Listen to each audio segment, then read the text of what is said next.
देशले परिवर्तन खोजिरहेको छ। जनता आफैले परिवर्तन गर्ने हो देशलाई, हैन? राम्रो बनाउने नराम्रो बनाउने जनताको हातमा, नेताले बनाउने होइन। नेतालाई जिताएर कसले पठाउँछ? जनताले। अनि देश बनाउने भूमिका कसको भयो? जनताको। त्यही भएर जनता आफै सुध्रिनु होला, आफै सुध्रेर अगाडि बढ्नु होला, हैन? बारम्बार भनिराख्नुपर्ने कुराहरू होइन यो। यो अहिले नयाँ नयाँ साथी, नयाँ पार्टीको साथीहरू खुट्टा तानातान नगर्नुहोस्। जसले अर्काको खुट्टा तान्न खोज्छ नि आफै तानिन्छ, याद राख्नु होला, हैन?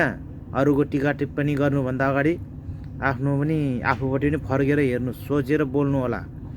सम्पूर्ण नेताजीहरूलाई हामी के भन्न चाहन्छौँ भने देश राम्रो बनाउनु पर्यो, हैन?